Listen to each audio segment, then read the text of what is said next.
রাধারণী কেঁদে কেঁদে বলছে মা আমার পরের ভূষণ নাই, সুগন্ধি সিঁদুর নাই, হাতে শাখা নাই, পরনে সাদা শাড়ি। তা এই যে বাবা এ তো অমঙ্গল গো। বলে মঙ্গল বিধান কিছু দেখো নাই? হ্যাঁ কি দেখেছো বাবা? এই যে শোনা শোনা, আমি অমঙ্গল স্বপ্ন কম দেখি আর মঙ্গল স্বপ্ন বেশি দেখি। তা মঙ্গল স্বপ্ন তুমি কি দেখেছো বাবা?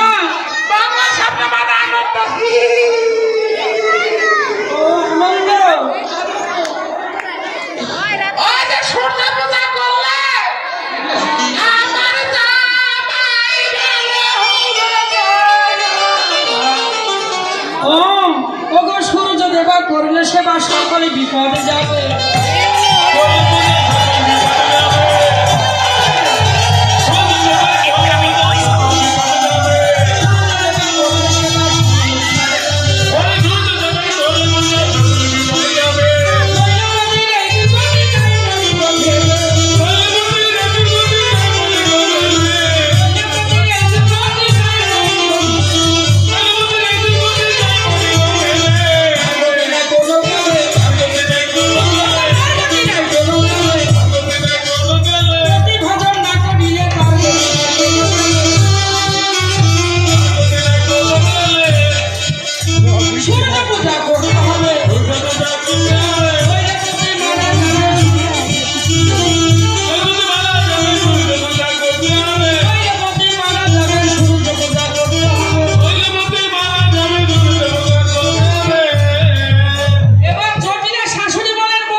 সূর্য পূজা করলে যদি তোমার স্বামী দীর্ঘায়ু হয়, তোমার সংসার মঙ্গলময় হয়, হ্যাঁ তোমার আরে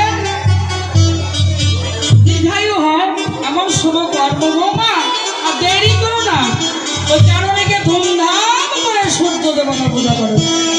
হরিবল হরিবল ভক্তি ভক্তি পায় না। সূর্য পূজার সময় হয়েছে। ও দাদারা, ও দিদিরা, ও পিসিরা মাসিরা, সবাই সূর্য পূজার দক্ষিণা দেবেন। সূর্য পূজার দক্ষিণা দিলে সংসার মঙ্গলময় হবে, সব পরিবার দীর্ঘায়ু হবে। যে ছেলেদের বউ নাই তাদের বউ আসবে, যে সমস্ত মেয়েদের জামাই নাই তাদের জামাই আসবে।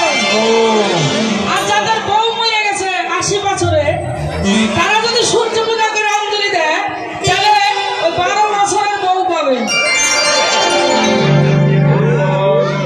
আর যে সমস্ত ছেলেরা বিয়ে করে নাই, সূর্য পূজা করবেন, সূর্য পূজা করে কি দিবেন, অঞ্জলি দেবেন।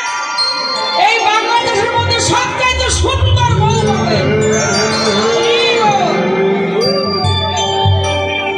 এবার যেই জটিল আবেল দিলেন অমনি রাধারানী সূর্য ঠাকুরের ধ্বনি করলেন। ওদিকে যাচ্ছ, ওদিকে যাও, তুমি যাও, ওদিকে যাও। জুড়ি কে বাজাবে জুড়ি? হরে কৃষ্ণ। এবার জটিল আবেল পূজায় যা দেওয়া আমি জোগাড় করে দিচ্ছি। ধুতি, গামছা, শাড়ি, 5টা ফল। গামছাটা ঘটের উপরে দিতে হয়, ওটা আপনারা নিয়ে যায়, এটা তো নিয়ম না। জয়নি তাই। এবার সব সখীগণ সূর্য পূজার পশরা সাজালেন। সাজায়ে পশরা মাথায় নিলেন।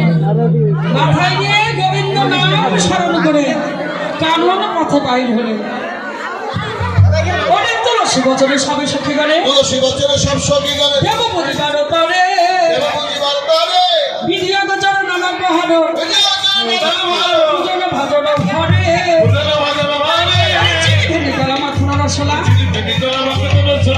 কদম বকিলা খাতা পেরে সর ভাজা রাধিকা করিয়াছিলাম রাজি ছিলাম দোকা সাঘৃত মদক ঝুড়ি